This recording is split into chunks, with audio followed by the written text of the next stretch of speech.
త్రిషకు సంబంధించి గూడా ఇప్పుడు సంచలనంగా మారుతా ఉంది.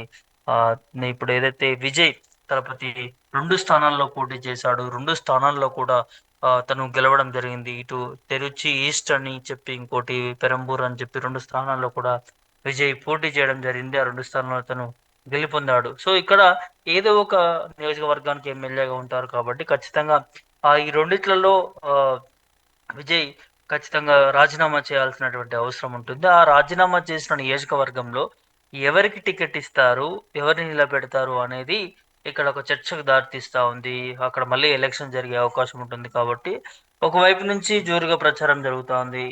నటి హీరోయిన్ 'త్రిషకి' ఖచ్చితంగా అక్కడ ఉన్నటువంటి రాజకీయ పరిణామాల నేపథ్యంలో 'త్రిషకు' టికెట్ ఇచ్చి తనని ఎమ్మెల్యేగా చేస్తారు అనేది ప్రచారం జోరుగా సాగుతుంది. ఎమ్మెల్యే తర్వాత తనకి డిప్యూటీ సీఎం పదవి కూడా ఇచ్చే అవకాశం ఉన్నట్లుగా స్పష్టంగా అంటే అక్కడ ఉన్నటువంటి ప్రచారం అయితే జరుగుతా ఉంది. డిప్యూటీ సీఎం కూడా త్రిషకి ఇవ్వొచ్చని ప్రచారం జరుగుతా ఉంది.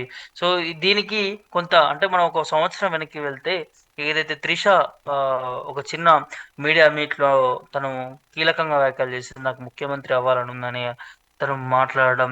సో, దానికి ఇప్పుడు జరుగుతున్నటువంటి పరిణామాలు చూస్తా ఉంటే కూడా త్రిష ఏ ఉద్దేశ్యంతోని మాట్లాడిందేంటో కానీ, ఇప్పుడు జరుగుతున్న సిట్యుయేషన్ చూస్తా ఉంటే కూడా ఖచ్చితంగా త్రిష అనుకున్నది నెరవేరుతుందా అనేది కూడా రాష్ట్ర రాజకీయాల్లో కూడా చర్చగా మారుతున్నటువంటి పరిస్థితి కనిపిస్తా ఉంది. త్రిషకు టికెట్ ఇచ్చి, ఆ తర్వాత ఎమ్మెల్యే అయిన తర్వాత ఖచ్చితంగా తనకి డిప్యూటీ మంత్రి పదవి అనే టాక్ అయితే వినిపిస్తా ఉన్నది దీనికి సంబంధించి. అయితే ఇంకోవైపు నుంచి వాళ్ళ తండ్రికి టికెట్ ఇస్తారు.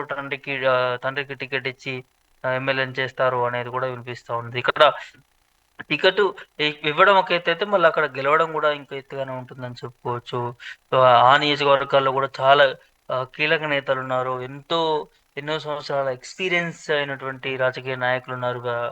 మిగతా పార్టీలో చూస్తూ కూడా మరక్కడ 'త్రిష' నిలదొక్కుకుంటుందా? లేకపోతే విజయ్ వాళ్ళ నాన్న నిలదొక్కుతాడా ఏంటనేదిగా అవన్నీ సమీకరణాలు పార్టీ నేతలు ఆలోచించుకుంటున్నట్లుగా తెలుస్తా ఉంది. ఒకవైపు మాత్రం ఇటు 'త్రిష' వర్గం మాత్రం ఖచ్చితంగా 'త్రిష' డిప్యూటీ సీఎం అవుతుందనేది ఇప్పటికే సోషల్ మీడియా మాధ్యమాల్లో కూడా ఆహ్, త ప్రచారం చేపించుకుంటున్నటువంటి పరిస్థితి కనిపిస్తా ఉంది. దానికి బలంగా ఇవాళ ఏదైతే లెక్కింపు జరుగుతున్నటువంటి నేపథ్యంలో టీవీకేకి ఎక్కువ సీట్లొచ్చినటువంటి నేపథ్యంలో తను డైరెక్ట్‌గా విజయ్ విజయ్ అధినేత టీవీకే అధినేత విజయ్ ఇంటికి కూడా వెళ్ళినటువంటి పరిస్థితి మనకి కనిపించింది.